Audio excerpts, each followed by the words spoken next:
Hello? Hi, good morning, Jim. Morning. All right, are we all good here? Let's see.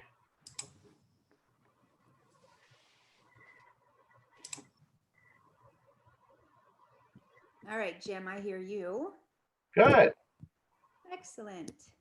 All right, I will start my video just because, I mean, I understand that people are probably here to see, some people probably are here to see me, you know. Yeah. Mine is not working again. Let me see. Nope.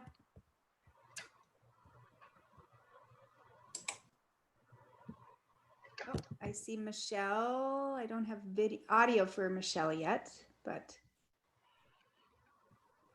Well, I think you, oh, I know, that's the problem. All right. There you go. Yeah, no, I had it opened up my laptop.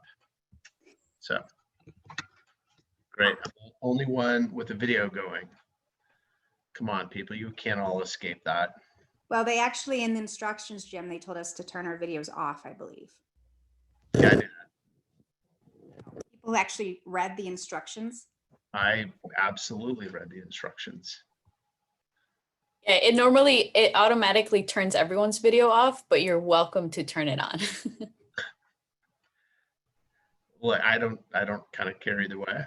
But I did put up towels behind the windows or over the windows behind me, so as to keep too much sunlight from coming in and, you know, making me look bald.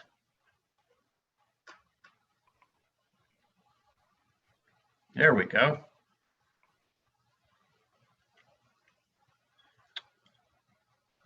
All right.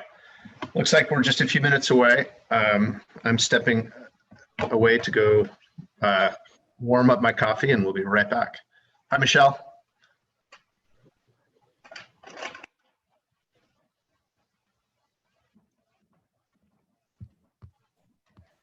Michelle, are you able to speak?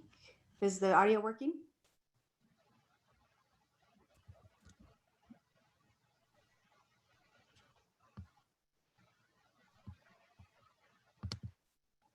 Let's see.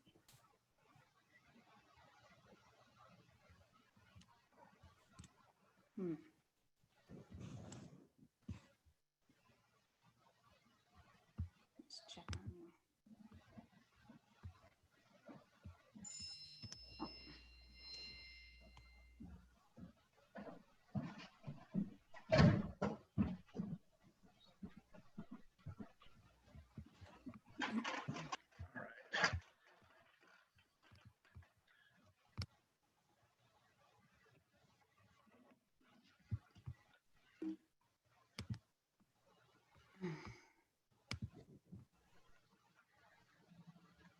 All right, so Michelle, we lost video, which is fine. We just want to make sure we can get your audio working.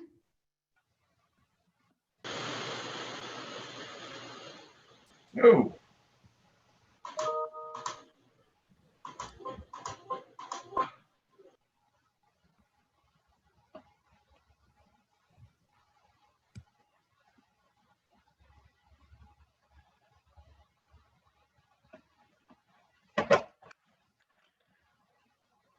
Let me check on something very fast.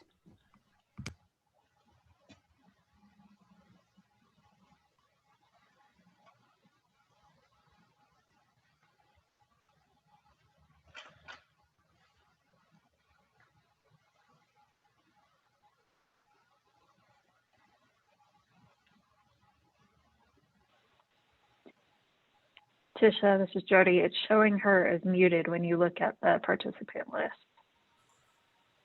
I'm here. Can y'all hear me now?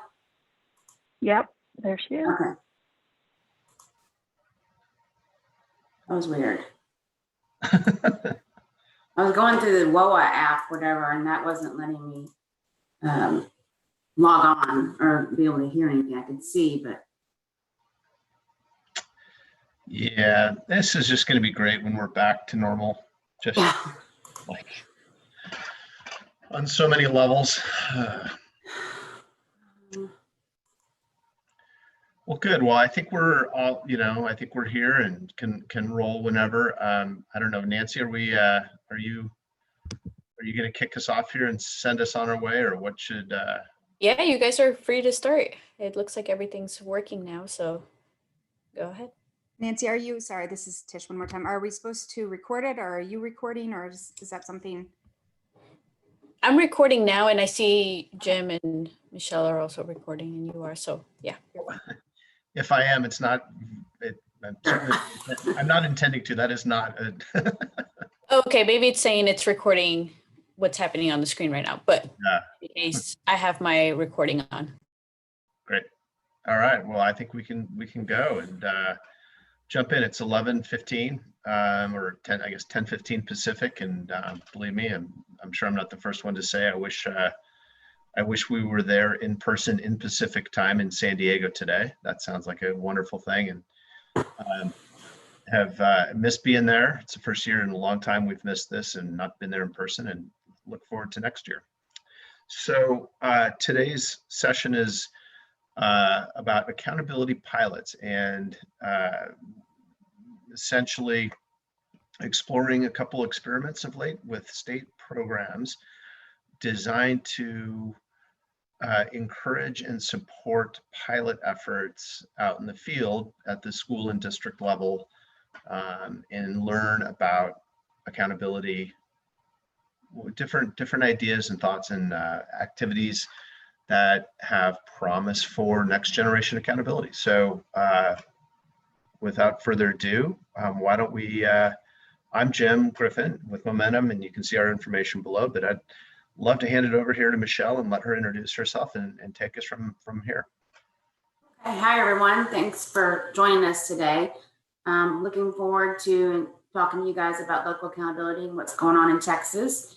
It is a TA's mission and goal is that every child will be prepared for success in college, a career, or the military. And that is part of the guiding principles behind local accountability, is making sure that we're not just worrying about one test to see their future, but also look at the other things that are happening in schools with students and the outcomes, and what we can do to prepare them for any future that they desire. So in 2017, the legislature surprised us all overnight, and they had been talking about this whole new accountability system. We had a very simple one at that point, from Met Standard to Needs Improvement. Those were the only two ratings the campus could get. And overnight, they decided they wanted to include a local accountability system, because here in Texas, which I'm sure is pretty common in most states, parents, stakeholders, and teachers, administrators don't believe that the one test is a good snapshot of what's going on in campuses. So they established a measure and a means for campuses and districts to use local accountability as up to 50% of their state grades. So some of the statutory requirements, it was a very short statute, and it did not include a lot of particular specifics, and it's pretty open and vague, and that we've had a lot of discussion around some of these requirements, and people's opinions of what means what. But some of the very specific ones is that it has to, whatever they decided is what they're using as an indicator, has to have, A, B, C, D, or F. And the district comes up with what they decide as an A, B, C, D, or F. The commissioner is required that they use the baseline data, and using that baseline data, coming up with the C as part of the average, and then going from there to make the A, B, C, or D, F ratings. They also require that the onus on the districts to provide the methodology behind all of the performance ratings that are available to the public. Next slide. Its focus is on student outcome-based components. It's not about what the teachers are doing. It's about what they're doing and how the students perform and the outcomes based on what is going on campus. That's, we've had lots of discussion about, number of times students attend a particular event. Does that count? Well, it depends on what the outcome is. And that's a very big part of this. The commissioners very interested in trying to look at these outcomes over a period of time, and so that we can define it as far as what makes a student successful outcome look like and how we can get them to college or have a career or the military. The intent is for the stakeholders, with the business leaders, the parents, the students, the staff, all of the administration, all of them are working together to come up what is important for each local community. Our first year was a pilot year. We had 19 districts volunteer to participate. This is, once again, a voluntary system. And so we're still very much in the infancy of the system and implementing it. So with those 19 districts, we started brainstorming what this looks like. And of course, at the very beginning, Texas Education Agency group had one very, very strong idea about having a certain amount of bucket, I guess you could say, like indicators. And then our pilot districts were telling us, well, that's not local. You can't tell us what we can and can't use. Let us come to you with our ideas of what we believe is local. And so that implementation of that year was quite tricky. They didn't give us much time to implement this. And I've seen other states in California and New Hampshire and Colorado, how y'all spent time developing this before it's put in statute. And I really wish we had done that, but we didn't. So we had to jump in, and as we were, we're flying the plane while we're building it. We're still building it and trying to fly at the same time. So with those 19 districts, we had 2 that were able to actually submit an approved plan. One is Snyder, which has 3 schools. It's got an elementary school, middle school, and a high school. And then we have the other one is Dallas, and that's our biggest school system in Texas. So with those 2 district plans, we had 228 campuses that were able to apply their local accountability to their state grade. And it was very eye-opening to a lot of people that this can bring your grade down. You can have going in there with a B, and your local accountability counts for 50%, and y'all didn't do too great on that. So it came down to a C. So there was lots of mixed emotions about that. And for the most part, the leadership knew this going in and have seen dramatic improvements based on those scores and the understanding that the teachers finally understood, like, hey, what I'm doing that we say is important is actually being measured, and we're being held accountable for it. And so, all those Snyders, 3 school, they said they found it very difficult to have those conversations, but they learned so much from those difficult conversations. And they saw it, and both of these also districts were able to apply it this current year, although we didn't actually get to do that. But out of those all the conversations we've had with these districts over the year, they have seen a great increase in the involvement with teachers and interest and how to really utilize this data going forward. Let's see. For this year, we had 3 plans approved, but of course there's no accountability. So we are kind of waiting to see with the current climate what's going to happen for next year. The overall process review, and it's is very, very loose and fluid right now. We initially meet with the districts. We ask them to look at their what data they currently have and what goals they have. We ask them to get the stakeholder feedback because it's supposed to be considered local. It's not something that we want to hear that a board president or a superintendent has all these ideas, because it's supposed to be locally defined by all stakeholders. And then we collaborate with them as needed. And that can look like one district we were working with Spring, they had done it right from the very beginning. And she would call every once in a while, kind of making sure they're on the right, path. And they were able to submit a plan and it was approved very easily. Some other districts have come in with, okay, well, we only want to use this for this campus and not the other campuses. Well, in our instructions given to us by the Commissioner of Education, he would like every campus grade level to be doing the same type of plan for equity issues. So those have been some of the conversations we've had with districts about how to develop a plan.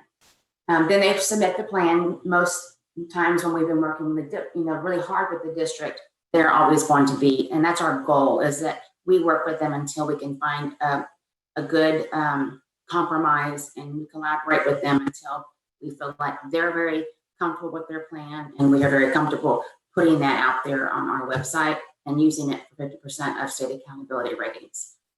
And then they implement their plan, and they make sure they have process fidelity, they're keeping the data in storage, and they're doing it, consistently and concise along the district lines. And then by July, they submit their data to us, and we go through, we kind of audit a little bit, and then we if the school makes A, B, or C on the state ratings, which is at the same time we find that out from our vendor, then whatever local accountability plan that they have submitted in their ratings are combined. And here's an example of, and this is just for people to look at a graph, just a chart to show exactly how it looks like. We've had, like Dallas did 50-50, where they had 50% of their local accountability plan attached to their state grades for each campus in Dallas.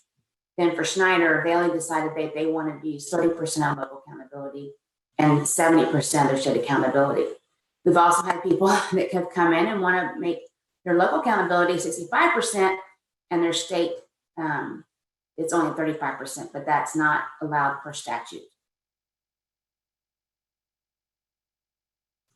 So one of the other requirements of the commissioner, like I said earlier, is that they submit a plan for all elementaries.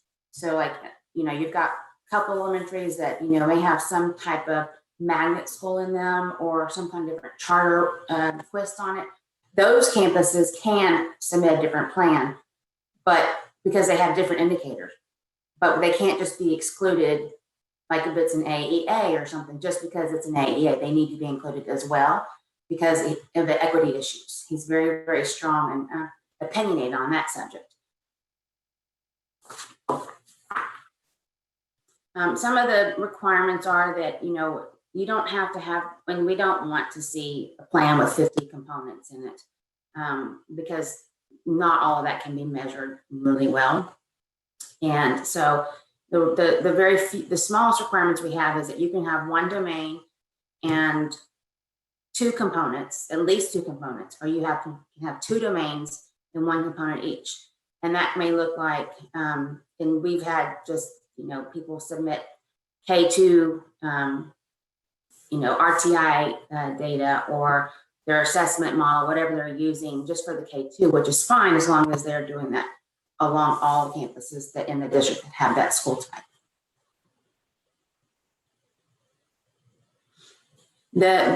Because the components that they have chosen or they have suggested to use are so varied, we had to find a way to report them consistently. And so the pilot group came up with these 5 domains: academic, culture and climate, extra and co-curricular, future ready learning, which is kind of like 21st century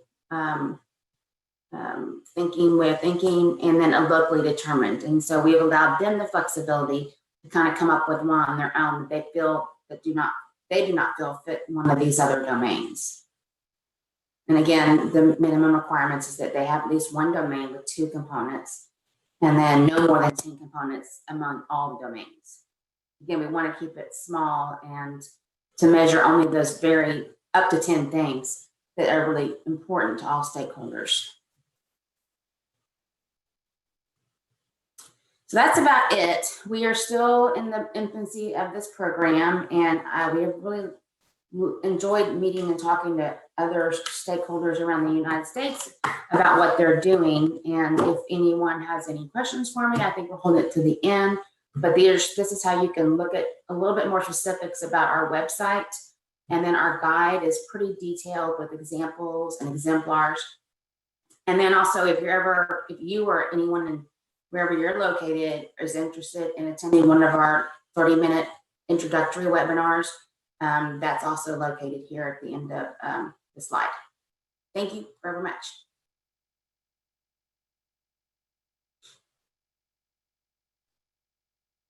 Unmuting myself here. All right, folks. Thanks, Michelle. This is great to see and good to have you here today. I'm Jim Griffin with Momentum Strategy and Research, and as noted earlier, the alternative accountability, this topic is obviously a major focus of our organization and our work for many years. What you see on the screen is a timeline of the development and evolution of Colorado's alternative accountability system. Most of us are in Colorado, and that's kind of certainly our base. One or more of us, my colleague Jody in particular is on this call, I know, and Tisha as well. And we've been involved in alternative accountability here in Colorado nationally since dating back to 01 and 02, where our office helped develop the initial AEC, which is our term for alternative schools here in Colorado, developed our first AEC statute, and our team has been involved in the evolution of that and the refinement of that statute every year since. All that work to continually improve the alternative accountability system led us over time to increasingly look at ways to personalize and customize accountability for individual schools. And we're going to come back to that and talk about that. That really, kind of was the core principle that we just kept coming back to inevitably, that each school's mission, each school's unique student population merited measures and accountability systems that, recognized who they were and what they valued. Let's just jump to that next slide, please, if you don't mind. And so the idea in all of our work of customizing accountability systems led us to write a paper back in 2017, about this time of year in 2017, calling for an accountability pilot, because a lot of the work we were proposing, and we had a consortium of schools here in Colorado that we were working with on this pilot work. It was all about customizing and recognizing schools' unique measures and systems to value that, to measure it, and so on. And we were bumping up against the statute and the limitations of our statute, and it led to this white paper calling for the idea of an accountability pilot program, where the state would allow specific schools and districts or groups thereof to pilot, implement, and experiment with some accountability efforts that deviated a bit or were, in this case, supplemental to our state's system. So it was about when we wrote that white paper that we learned of this Texas. It was right around then when the Texas legislature had adopted the local accountability program, and it seemed to be a fortuitous coincidence. And I was very excited about that, and went on a trip to Austin, met with somebody that was involved in that. It was great to see, and that's obviously come away since then. And it's great to have Michelle here and know that there's a connection here that I think is important for all of us today to understand, that this idea of piloting and allowing local systems, schools, districts, however it's defined, allowing local systems to test and try different accountability systems, or not try different measures and different tools that can make our accountability system stronger, is an important thing and important for our alternative schools. So here you can see all of that we did in Colorado led to a statute in 19 that was adopted by our legislature, that provides for a local accountability system and allows for accountability pilot projects. These pilots are intended to supplement the state accountability, and each one was, each one had to meet certain criteria and so on.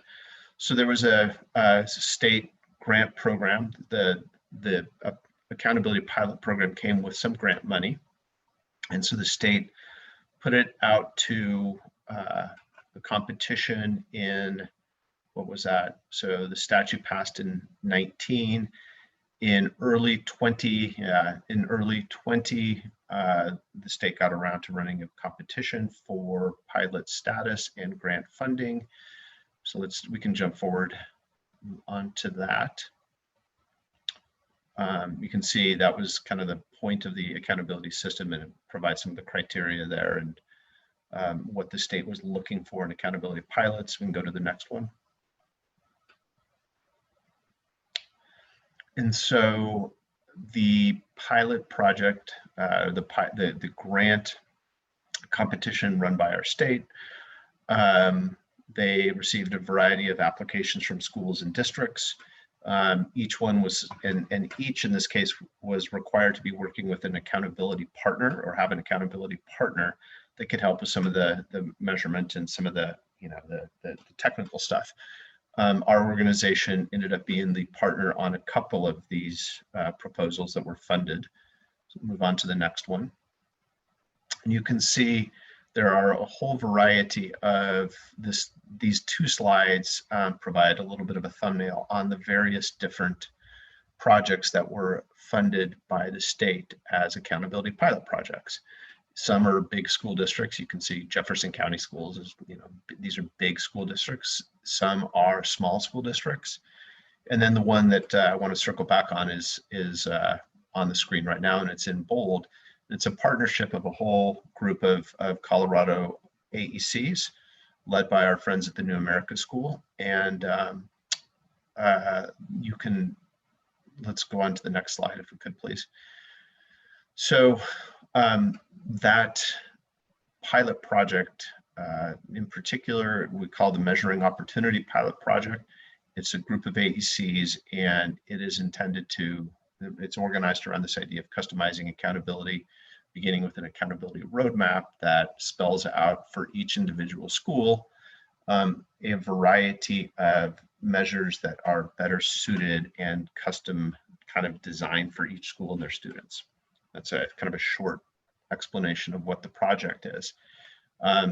The project has its own goals. We obviously intend it to and look forward to how it can strengthen the existing schools that are participating. But we also see it as important to informing Colorado's overall accountability system. We believe a couple things. You can see a couple bullet points there that explain what we think is important, and we hope that this project ends up allowing us to demonstrate for statewide, kind of accountability purposes. All right, next slide, please. Whoo-wee. That's I'm not even going to get up close enough to my screen to be able to read this, but we wanted to show you all what we wanted to be able to present a little bit of a view about what these custom accountability roadmaps look like. These are foundational to the rest of the program. Each individual school that participates in this project receives works with our team, our project team, to develop an accountability roadmap that looks at a whole variety of measures, looks at their current accountability requirements, looks at their student, their performance, and comes up with a variety of recommendations that tweak, improve, and expand upon the various measures, metrics, and tools that the school is using in their accountability system. That then becomes part of their accountability roadmap that guides, a couple of years of how they will operate and participate in this project with their recommended accountability additions. Let's go to the next slide, please. Yeah, so two things. One is that the roadmap and all the work that follows, there's more information about that on the website. the Measuring Opportunity website, you can see the link to that. And that provides information about our specific project that we here at Momentum are tied to with Colorado AECs. At the top of the, above that on this page, you can see information about Colorado's local accountability system, which is the project run by CDE, our state, that opens the door for accountability pilot programs and accompanying grants. Now, interestingly, not interestingly, unfortunately, COVID did some damage to our state budget, and the grant funding for that project for this current year and next year was zeroed out of the state's budget in budget cut times last spring. So we'll see whether that comes back, though. I think we're feeling good about our options for some alternative funding to make sure that this important project continues. So with that, I think we will, I think we will wrap up the presentation part, and love to hear any thoughts about these pilot efforts, either the concept of state pilots or the specific pilots involved, and happy to take questions.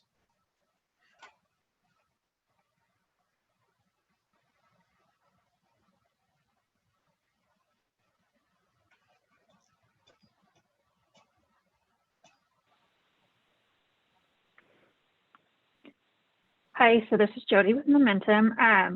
For Michelle, I'm curious, since in Texas, the charter schools are their own LEAs, are they given the opportunity to create their own local accountability plan Yes. since they're an LEA? Yes. Or do they have to go with their authorizer? No, they're able to do that. Any district or campus in Texas that receives a accountability rating is allowed to submit a local accountability plan. We have numerous charters that are interested in doing this. It's just the bandwidth that is needed, and the data, baseline data that's needed, that they're not all proficient in having and readily available, and so they are working on that as we speak. We've had about 15 webinars of those introductory webinars in the past 3 months, and we've had probably about 400 people attend them, with administrators, principals, stakeholders, and about half of those are charters that are interested. Are any of those schools AEA charters? There are a few, and they are actually the ones that have the biggest lift on these. Just their populations look different. Their data systems are very different and individualized. And so they do have the biggest lift, and they're trying to work around finding some common data points that they can use. And it's just very individualized per charter school and AEA. So yeah. Yeah. Okay. Seems like they may have the biggest lift, but it also seems like they might have the biggest I don't want to say the most compelling case, but the strongest impetus to do so, to take advantage of it. Yeah, I agree. And we are, just some of the constraints that we've been, given from the commissioner and our senior leadership may be an impetus, a problem for them. And so we've tried to come up with some workaround solutions for them. And that's currently what we are really working on, as far as trying to open it up where it's a little easier for them to get involved, at least like get involved and show maybe what if for 2 or 3 years is a thought, at least they would get the recognition, and they would get, the buy-in from their stakeholders, saying okay, if we had done this year, and this is our plan, this is what we would have gotten, and had that tied to their state accountability rating, but just not officially tied, but actually just posted with it. That seems of interest to them. So they would just start getting some kind of recognition, for what they are doing. It'd be nice to, okay. It's a process. Yeah. It's a part of the conversation, that's for sure. Well, needless to say, if there's something, if there's anything that's come out of our work that could benefit that and help that, by all means, would love to figure out if there's a way. It seems like such a promising promising opportunity for any schools and districts, but certainly the alternative schools in Texas. Yep. Would love to see them be able to take advantage of it. So Great. Thank you very much, Jim. questions, thoughts, feedback, other conversations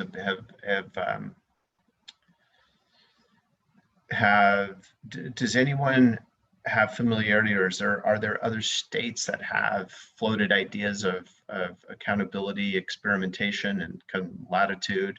Has COVID changed that and increased the probability that, or maybe increased the willingness of states to look at alternative measures? Well, for ours in Texas, I think it has greatly increased. I mean, just to have 400 people attending our introductory webinars has been just mind blowing, because, before we would have maybe 12 districts, and now, we have anywhere between, 20 to, 30 on each one. And then we've seen the, follow-ups, like they'll go, okay, this is the superintendent, we want him to come to the next one, and, kind of, and then board members, so it's kind of trickling around, I guess. The awareness has definitely increased, and the interest as well. Seems as though this is a opportune time. Right. I wouldn't wish this on anyone, and none of us did, but it does seem to fit nicely with the idea of innovation and Yes. trying something a little bit different. We've said many times, I think our accountability systems across the country were changing already. I think there was a variety of forces at work that were inevitably going to force changes upon our accountability systems and how we run statewide systems, certainly. And I think COVID has accelerated that. For sure. Absolutely. I agree.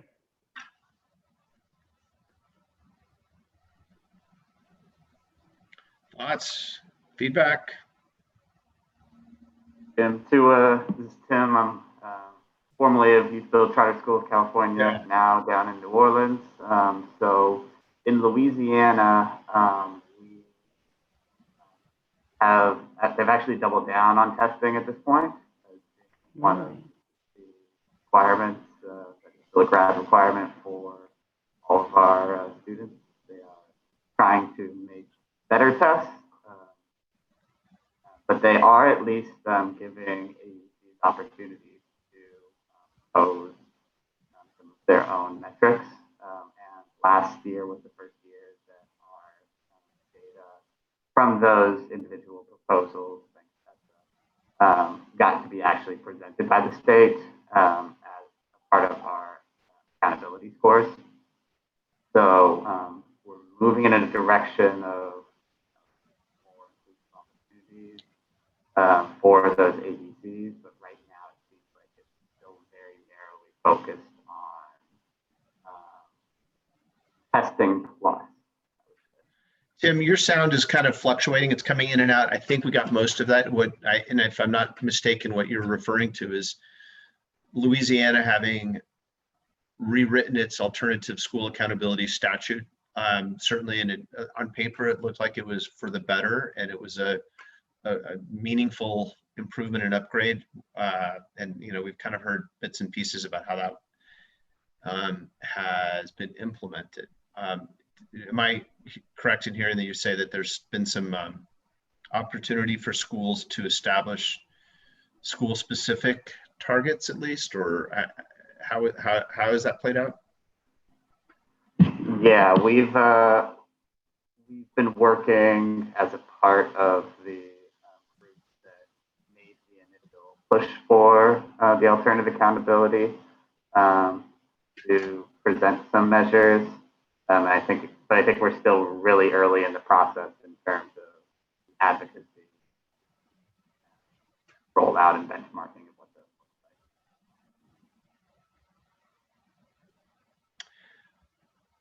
whether it's part of state, like complicated and ambitious state pilot programs, or at a much more local level, I think the,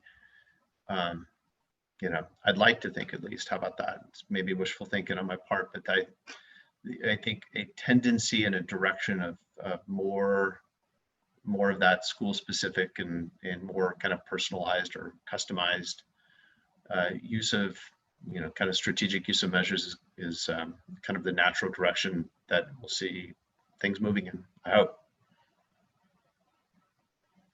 As the instruction and the student experience becomes more customized, and as we're able to and learn more about that, and that becomes more part of the vernacular out there, at least, it would be nice to see it translate to the measurement systems and related accountability that's tied to that.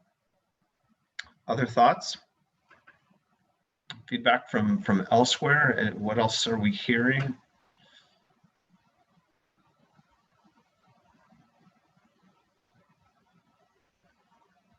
All right. Not to put her on the spot, but I see Barbara Zills here. I'm curious as to how COVID has impacted the implementation of the new alternative accountability system that the state was supposed to develop. If you're willing to be put on the spot.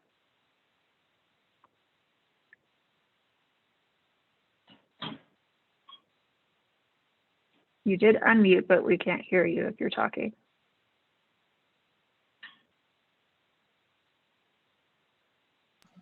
Uh-oh.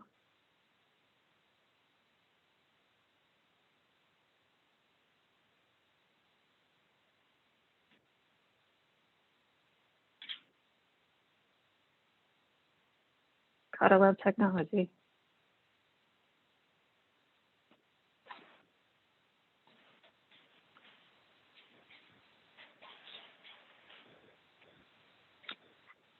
In the chat, she said she is unmuted, not sure why it's not working, but they're still in limbo in Michigan.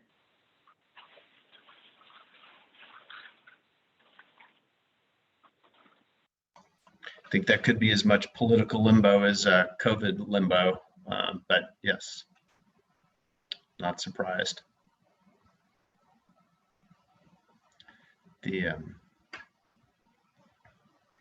the danger of legislation not being super specific and not being proactive in implementation, and leaving too much without deadlines and without funding and without direction to the state, can kind of just languish. Well, others, any other? She said exactly. Yeah. Anyone from other states? Yeah. Yeah.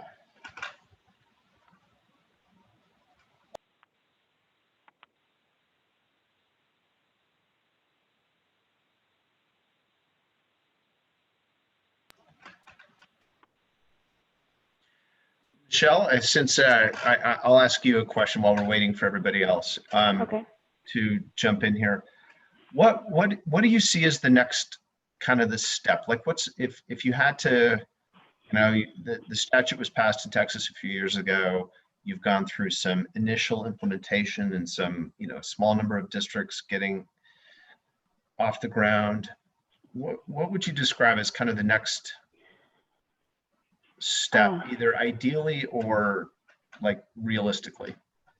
Well, ideally, you know, we would like to get our senior leadership to allow us a little more flexibility in some of their decisions. That would be ideal. Also, I've been very impressed with the Colorado initiative and the way you guys have asked them to partner with someone else and given them, you know, the funds to do that.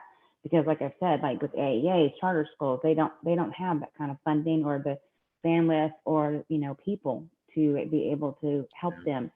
So we end up spending a lot of time with them. And you know, and it's not that I don't want to do that. It's just that I don't want them to feel like TEA is always saying no. You know, I think coming from a third party is a lot more palatable, for these districts versus like, oh, they're just, yeah, they're just being, the devil or whatever. And so I love that. And I proposed that to my supervisor.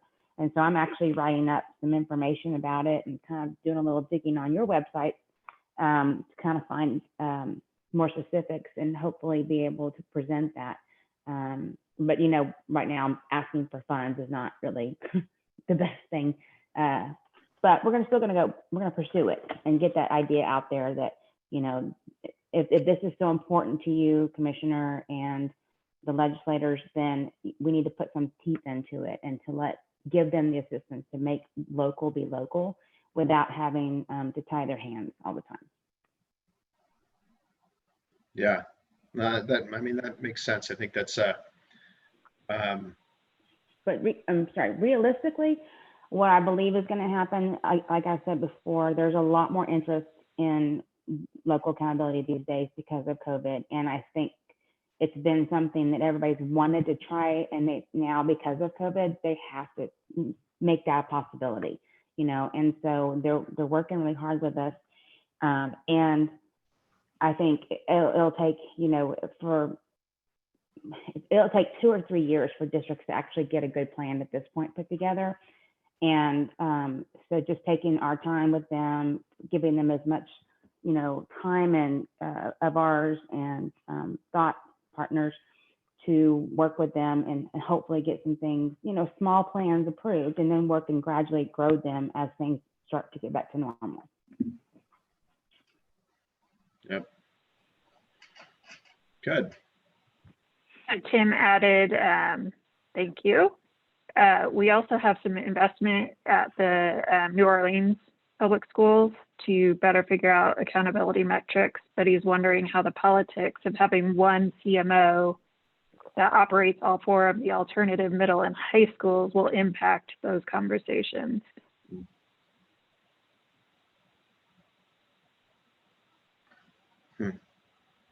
So Tim, are you saying that there's the only alternative schools in New Orleans school district or parish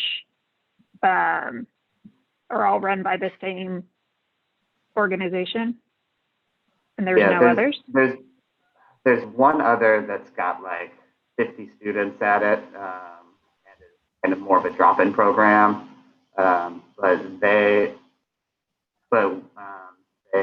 don't spend too much time focusing on New Orleans because they are statewide, have a number of different campuses. It's really only Educators for Quality Alternatives that is navigating the conversation.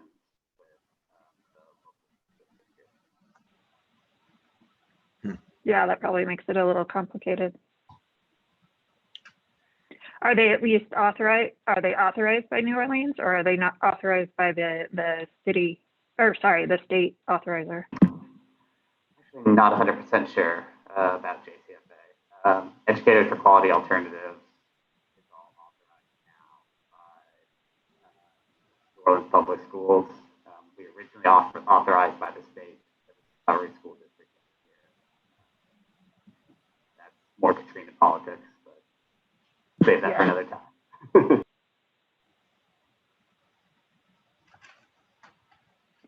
So you're cutting in and out again. What I think I heard was they used to be authorized by the state, but now they're authorized by the New Orleans School District, which adds to politics. What I think I heard. Yes. Okay. Perfect. Other thoughts from around the room?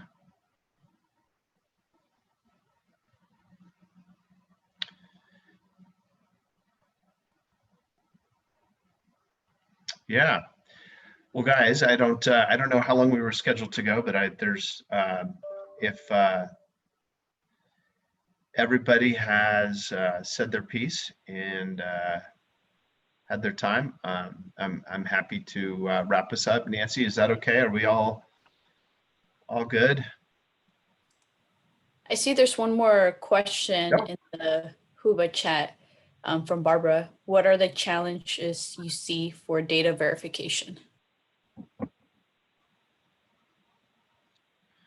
Jody, what do you say to that? At least from our angle and what we know.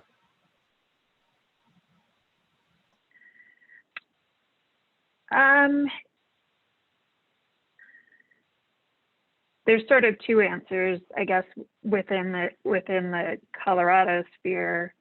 There is currently some ability to customize at the state level. The state has this list of approved measures that schools can select from. The challenge comes when they want to put forward an additional option or something that really falls outside the spectrum of what's currently available, like a NWEA or an AccuPlacer. From my understanding, a number of schools have put forward the use of like a social emotional survey type thing and have gotten that pushback because it's self-report, which I'm disappointed by. So it's definitely a challenge. They question whether all of a sudden the kids would give better ratings because they were coerced to by the school rather than that the school actually helped them make changes, which I think is a little unfair. But when you're talking about stringent test people and data people, it's not an uncommon response. I guess I think if they could figure out like some sort of auditing process that wasn't super, that didn't involve privacy restrictions, that might improve. And maybe that's third-party auditors who are, licensed counseling and can see that kind of data and have the appropriate training to keep it private. I'm not sure. But I think we need to see our way through it because I think with COVID, there's a lot more of this in the traditional schools too, right? You've got a lot of social focus on social emotional well-being right now. And so if they can figure out a way to trust that sort of data, then I think that'd be beneficial for all schools, not just AECs.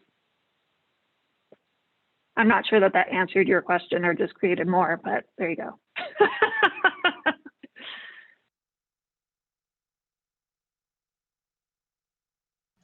Sorry, I was muted there. Michelle, any other thoughts to add to the question about just kind of the data verification? That's a conversation we have a lot with our districts, and we're just trying to make sure that it is done with fidelity, and their processes are very, very detailed, and the documentation is very detailed, and they are required to post that on their website so that when third party, or we've had news media call us and ask us about some of this, and so we're like, well, it's on the district. We've done our best job. Once we have 10 or more involved with local accountability, we are going to be required to have an audit every year of this data. So right now, we're in the infancy, and that's one of the issues we have. But we have the best. We know they have the best intentions, and so. But just haven't creating that process for the audit has not really been necessary to start right now.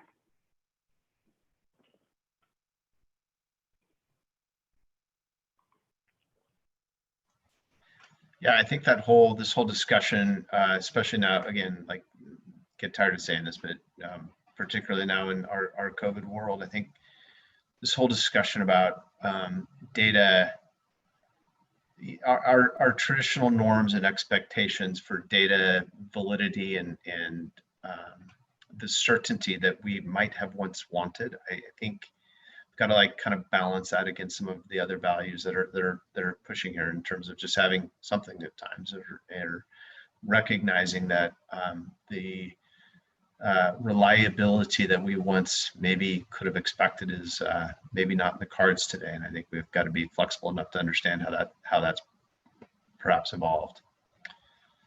Other thoughts?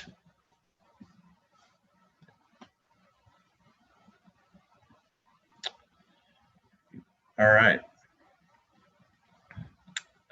Again, Nancy, are we good? Oh, there you go. Sorry, I was trying to unmute myself. Yeah, so I mean, yeah, if we're just wrapping up, I don't see any more questions in the chat. Just thank you for answering those questions. And thank you for attending today's session. Don't forget, you could also rate the sessions in Whova down at the bottom. And feel free to visit some of our other sessions happening in our sponsor exhibit booths. Yeah, and back to that rating thing, you definitely want to do that and do, good job. Good rating, I mean. I told my kids it would be great today. They're anxiously awaiting the results. Yeah. Anyway, thanks all. Thanks everybody for coming. Would love to hear, happy to follow up at any time. Again, about the topic in general or our Colorado work, and feel free to reach out as needed. Thanks all. Thank you very much. Thank you all. Have a